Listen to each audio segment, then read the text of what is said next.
Hello. Good to see you. All right, there, Revenants. Welcome back to Code Vein and the Road to 100, where the Bloody Snow is gonna continue here with this playthrough. And so this time we're gonna be running Hunter with the Bloody Snow. And the interesting thing is here we'll have a little bit higher drain attack than we did with the Graceful Prominence in Artemis. As you can see, this was last time's build, and you can see they both have a dex of B plus. But the Artemis build has a lower scaling dex value in grading, I guess you could say, than Hunter. So Hunter has better dex than Artemis does, even though they're the same value. And that is how Vane do, is that no two letter values are actually the same. So B plus here in dex and B plus here in dex. And even though we do have a little bit less strength, this guy scales off of strength. So that is where that discrepancy comes from. So, but it's kind of interesting that if we had this guy, we are at 1194, and here this thing scales strictly off of dex. Oh, sorry, it does. It required strictly off of dex. Let me see if I can, this is a strict dexer. Let's just for the sake of what we're looking at here. So this, whoops, this guy's at an A dex 1230, and this guy's at, whoops, so I need a dex on here. There we go. Is that dex now? Dex of A and a dex of A. So there you go. That is what I'm trying to show and say here, is this guy has an A dex and on a strict stat. Good grief, where is that thing? There we go. Okay, so now here we go. 1149 and 1158. So they are not built in to be the same dexes as you see here, but because we have the strength scaling here in Hunter, we will get a little higher dex value, or a little higher backstab value. And we're looking at the drain attack here, so you can see that Artemis, even though it has the same letter value here as Hunter, it has a better, it has 1/2 grade better scaling in dex here than Hunter does. So anyways, that's what I'm just trying to show. Not all dexes are created equal, and so, but we do have a better value here than Artemis because of the strength scaling in the blood veil here. So anyways, aside from that and the horrible explanation, we're going to be running basically the same thing. This time we get access to a claw veil instead of a thorn veil, so that'll be really nice. We'll have a different timing window for the parries and such, but that's okay. It's a little faster than the thorns, but the problem with it is that now that it is faster, you have to wait for the enemies to attack much closer to the timing window than when you would be getting hit. Okay, so keep that in mind. So here we'll go ahead and line up with this guy. Now, if we can get this, I want to show you guys how crazy this bayonet is. Let's see if we can't even, we cannot shoot him from here. Oh, he's running over here, but you can see that the snowballs go all the way over to that area over there. And let me show you here. Oops, there we go. And look how far they go. They go over and they hit the rocks over there. They have basically, like, as far range as you can see with this thing. You can hit it. It's incredible. Okay, and let's just go for a backstab here.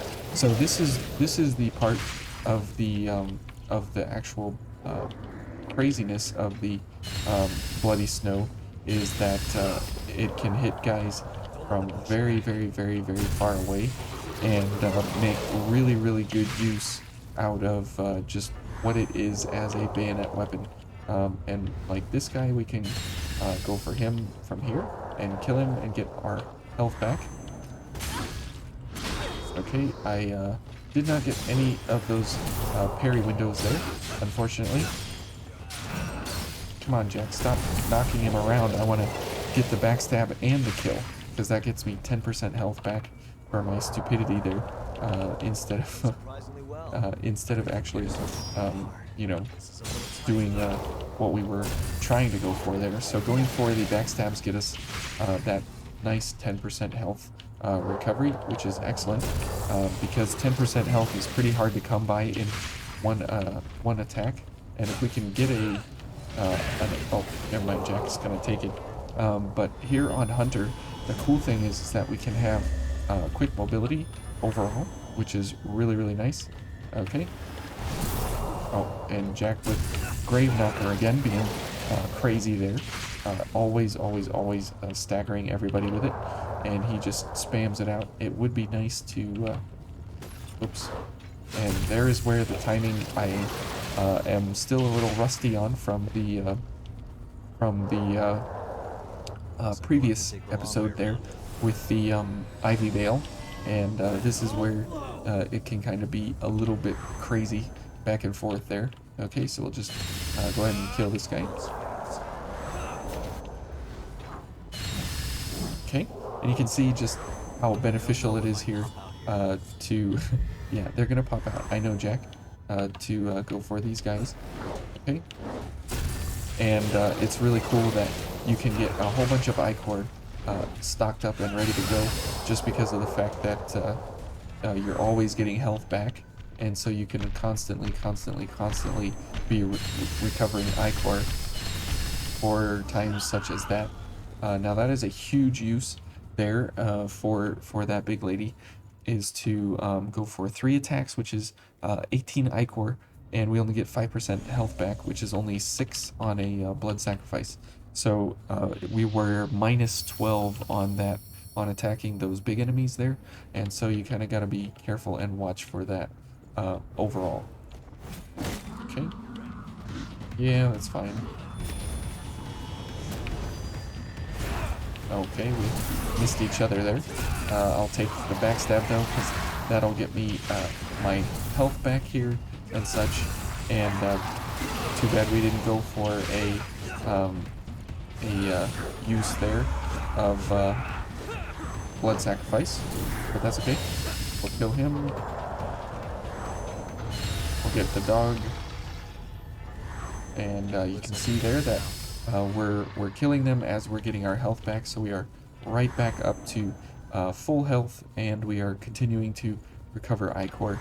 And this is where the beauty of Hunter comes in, is that it's a pretty early blood code overall, so you can have it pretty early on. Now the other part is that you kind of do, this is a like after you play through the game at least once, a minimum of 1 time for sure, before you go for a build like this, or anything like this, just because of the fact that you absolutely need to have everything available to you in order to go for these kinds of setups and kills and everything. Okay, good. And let's go for this. Okay, and now this is where things get a little crazy here. Whoops. Oh, good, we got 2 kills there. That is very nice. And it doesn't matter because there's 10 attacks. These shield guys don't really matter about anything there, just because of the fact that they are able to, you know, go around the attacks. And so typically what would happen is they okay, I can't parry apparently, and so what I want to say is that because these guys have other, there we go, these drain attacks are easier to do than the thorn veils. anyways, my train of thought is not very cohesive here. So we'll keep it. Oh, okay. We'll keep it here for a second and just get rid of this invasion. Thanks, Jack. Okay. All right. Good. And we need to get a bunch of health back here along the way because we're really doing pretty poorly here. Did he die? Yep. Okay, good. And 10% an enemy is very, very good here overall. And we got Ninja Boy, so we'll put him down with all the snowballs we can muster. So, okay, we're almost right back to full health here, which is great because we are in need of some kills here. Okay. And as you can see, this setup here absolutely is worth it. Okay, and quick drains like that can get you back 5% health, and if it kills, it gets you back that 10%. Okay, and so there we go. We'll just continue doing this, and we'll go for Jack now. Oh, too bad that gift extension ended. Okay, and Monkey, we can knock Monkey off the edge, or otherwise. Okay, and back to full health. So that is great. Let's go for Monkey there. Good. And you can see that this guy, he just blocks everything, but it's not enough of blocking there to get through all the snowballs, which is great because typically you you want to be you know, engaging that fella in such a way that whoops. Okay. You want to engage him in such a way that you're able to not parry him or not have him parry in any way, and so that is really, really good that you can get rid of him before he calls anyone or does anything. Okay, Jack is just on a rampage here. Good. There's 5 and 10% of our health, which is amazing, so we can get more ichor along the way here. So you can see the rinse and repeat kind of formula here, and it's really, really great. There's one parry, and the cool thing is that we don't really need to worry about the bridge here because we do have basically unlimited distance on our casting or on our shooting here. Okay, we are not up at the level there. Okay, there we go. Let's see. No, I want to go with this fella. Okay, we'll do this, and let's get this fella. There we go.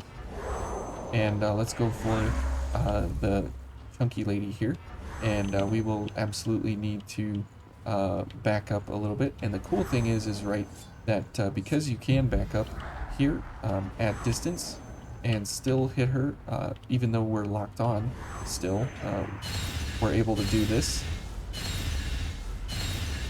And the snowballs still reach her even from way back there, which is really, really great. And that is where this entire bayonet comes in super handy, is the fact that you have basically unlimited range wherever you're engaging somebody, and that is really, really nice. So here we will absolutely go for all the charge drains and parries and quick drains that we can possibly go for, because we need to get back a whole bunch of health. Okay, and a backstab, and this should kill, which means that we get 10% more health back. Excellent.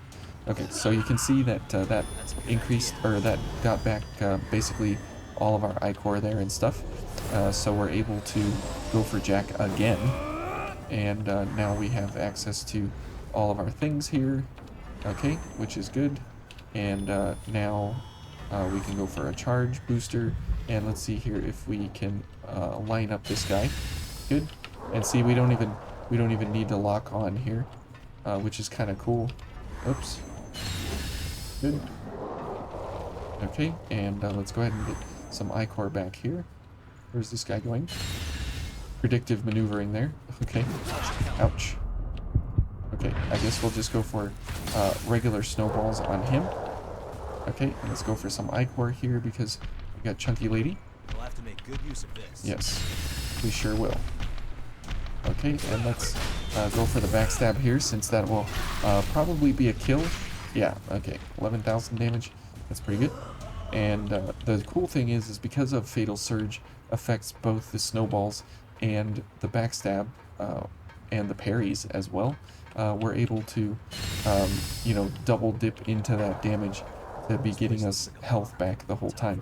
And you can see that even though Jack revived us a couple times, we're never, until we get overwhelmed, when we're single target damaging the enemies and stuff, we're able to really do completely fine in our damage and otherwise.